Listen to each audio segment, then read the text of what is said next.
ನೋಡು ಮನುಜನೇ, ಎಲ್ಲರಿಗೂ ಮರಣದ ಭಯ ಇರುತ್ತೆ. ಆದರೆ ಒಂದು ಪ್ರಶ್ನೆ ಕೇಳ್ತೀನಿ, ಮರಣವೇ ಬರದೇ ಇದ್ದರೆ ಅದು ವರವೇ ಅಥವಾ ಶಿಕ್ಷೆಯೇ? ಇವತ್ತು ನಾನು ನಿನಗೆ ಭೀಷ್ಮನ ಕಥೆ ಹೇಳ್ತೀನಿ, ಯುದ್ಧದ ಕಥೆಯಲ್ಲ. ಹಸ್ತಿನಾಪುರದ ರಾಜಸಭೆ. ಎಲ್ಲರೂ ನೋಡ್ತಾ ಇದ್ದರು. ದೇವವ್ರತನು ಮುಂದೆ ಬಂದ. ತಂದೆಯ ಸಂತೋಷಕ್ಕಾಗಿ ಸಿಂಹಾಸನವನ್ನು ತ್ಯಜಿಸಿದ. ಅಷ್ಟೇ ಅಲ್ಲ, ಜೀವನ ಪೂರ್ತಿ ಬ್ರಹ್ಮಚಾರ್ಯ ವ್ರತ ತೆಗೆದುಕೊಂಡ. ಆ ಕ್ಷಣದಲ್ಲಿ ದೇವವ್ರತ ಅಲ್ಲ, ಭೀಷ್ಮ. ಸಭೆ ನಿಶಬ್ದವಾಯಿತು, ಆಕಾಶ ನಡುಗಿತು, ಭೂಮಿ ಕಂಪಿಸಿತು.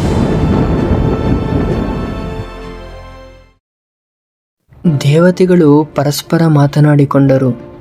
ಇಂತಹ ತ್ಯಾಗ ಮಾನವ ಲೋಕದಲ್ಲಿ ಅಪರೂಪ. ಇವನಿಗೆ ಒಂದು ವರ ಕೊಡಲೇಬೇಕಾಗಿತ್ತು. ಅದೇ ಕ್ಷಣದಲ್ಲಿ ಭೀಷ್ಮನಿಗೆ ಇಚ್ಛಾ ಮೃತ್ಯು ವರ ದೊರೆಯಿತು. ಇಚ್ಛಾ ಮೃತ್ಯು ಅಂದರೆ ಅಮರತ್ವ ಅಲ್ಲ, ಅದು ಅಧಿಕಾರ, ಮರಣವನ್ನು ತಳ್ಳಿಬಿಡೋ ಅಧಿಕಾರ. ಭೀಷ್ಮ ಬಯಸಿದಾಗ ಮಾತ್ರ ಮರಣ ಅವನನ್ನು ತಲುಪಬೇಕು. ನೋವು ಬಂದರೂ ಸಾಯಲು ಆಗದು, ಯುದ್ಧ ಬಂದರೂ ಹಿಂದೆ ಸರಿಯಲು ಆಗದು. ಬದುಕಲೇಬೇಕು, ಎಲ್ಲವನ್ನು ನೋಡಲೇಬೇಕು.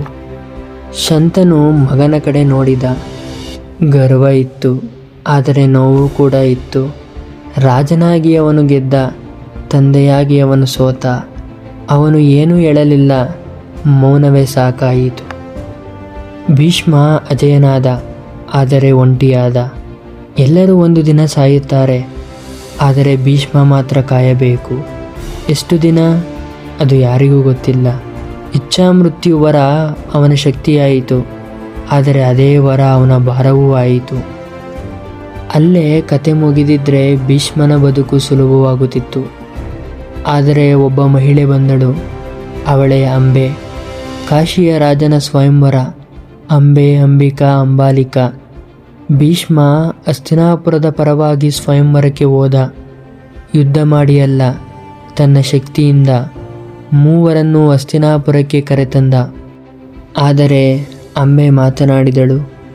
ಭೀಷ್ಮ, ನಾನು ಮತ್ತೊಬ್ಬನನ್ನು ಪ್ರೀತಿಸುತ್ತಿದ್ದೆ. ನನ್ನ ಮನಸ್ಸು ಶಾಲ್ವರಾಜನದು. ಭೀಷ್ಮ ಧರ್ಮ ನೋಡಿದ, ಅವಳನ್ನು ಬಿಡುಗಡೆ ಮಾಡಿದ. ಆದರೆ ಶಾಲ್ವರಾಜ ಅವಳನ್ನು ಒಪ್ಪಲಿಲ್ಲ. ಆ ಕ್ಷಣದಲ್ಲಿ ಅಂಬೆಯ ಬದುಕು ಮುರಿದೋಯಿತು. ಅಂಬೆ ಮತ್ತೆ ಭೀಷ್ಮನ ಮುಂದೆ ಬಂದಳು. ನೀನು ಧರ್ಮ ಪಾಲಿಸಿದೆ, ಆದರೆ ನನ್ನ ಬದುಕು ಏಕೆ ಮುರಿಯಿತು? ಭೀಷ್ಮ ಉತ್ತರ ಕೊಡಲಿಲ್ಲ. ಧರ್ಮ ಇತ್ತು, ಆದರೆ ಉತ್ತರ ಇರಲಿಲ್ಲ. ಅಂಬೆ ನಿಲ್ಲಲಿಲ್ಲ. ಅವಳು ಗುರು ಪರಶುರಾಮರ ಬಳಿಗೆ ಹೋದಳು. ಗುರುವಾರ್ಯರೇ, ಭೀಷ್ಮ ನನ್ನ ಬದುಕನ್ನು ನಾಶ ಮಾಡಿದ್ದಾನೆ. ಪರಶುರಾಮರಿಗೆ ಕೋಪ ಬಂತು.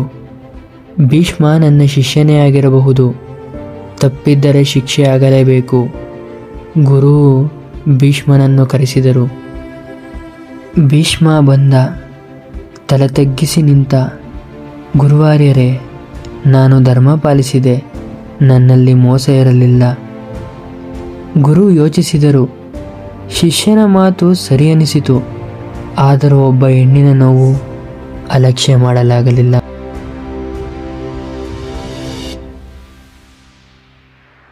ಅಲ್ಲಿ ಯುದ್ಧ ಶುರುವಾಯಿತು. ಕೋಪದಿಂದ ಅಲ್ಲ, ಧರ್ಮದ ಗೊಂದಲದಿಂದ. ಗುರು ಮತ್ತು ಶಿಷ್ಯರು ಎದುರು ನಿಂತರು. ದಿನಗಳು ಕಳೆದರೂ ಯುದ್ಧ ನಿಲ್ಲಲಿಲ್ಲ. ಪರಶುರಾಮರು ಎಲ್ಲ ಅಸ್ತ್ರಗಳನ್ನು ಬಳಸಿದರು. ಭೀಷ್ಮ ಹಿಂತಿರುಗಲಿಲ್ಲ. ಕೊನೆಗೆ ಗುರು ನಿಂತರು. ಈ ಶಿಷ್ಯ ಸಾಮಾನ್ಯನಲ್ಲ. ಭೀಷ್ಮನ ಧರ್ಮವನ್ನು ಪರಶುರಾಮರು ಒಪ್ಪಿ ಅಲ್ಲಿಂದ ನಿರ್ಗಮಿಸಿದರು. ಆದರೆ ಅಂಬೆ ಅಲ್ಲೇ ನಿಲ್ಲಲಿಲ್ಲ. ನಿನ್ನ ಧರ್ಮವನ್ನು ನಾನು ಪ್ರಶ್ನೆ ಮಾಡುತ್ತೇನೆ. ಅವಳು ತಪಸ್ಸು ಶುರು ಮಾಡಿದಳು. ಕಠಿಣ ತಪಸ್ಸು. ಒಂದೇ ಗುರಿ, ಭೀಷ್ಮನ ಪತನ. ಅವಳ ತಪಸ್ಸಿಗೆ ದೇವತೆಗಳು ಸಂತೃಪ್ತರಾದವು. ಅಂಬೆಗೆ ವರ ದೊರೆಯಿತು. ನೀನು ಮುಂದಿನ ಜನ್ಮದಲ್ಲಿ ಭೀಷ್ಮನ ಮರಣಕ್ಕೆ ಕಾರಣವಾಗುತ್ತೀಯ. ಇದು ನೇರ ಶಾಪ ಅಲ್ಲ, ವಿಧಿಯ ಮೂಲಕ ಬಂದ ಶಾಪ. ಅಂಬೆ ಶಿಖಂಡಿಯಾಗಿ ಮರುಜನ್ಮ ತಾಳುತ್ತಾಳೆ. ಭೀಷ್ಮ ಸುಖಿಯಲ್ಲ. ಅವನಲ್ಲಿ ವರವೂ ಇದೆ, ಶಾಪವೂ ಇದೆ. ಮುಂದೆ ಅವನು ತನ್ನವರ ವಿರುದ್ಧ ಯುದ್ಧ ಮಾಡಬೇಕಾಗುತ್ತದೆ. ಆ ದಿನ ಅಂಬೆಯ ಶಾಪ ಪೂರ್ಣವಾಗುತ್ತದೆ. ಆದರೆ ಆ ಕಥೆ ಇನ್ನೂ ಮುಂದೆ ಇದೆ, ಏಕೆಂದರೆ ಭೀಷ್ಮ ಇನ್ನೂ ಬದುಕಿದ್ದಾನೆ.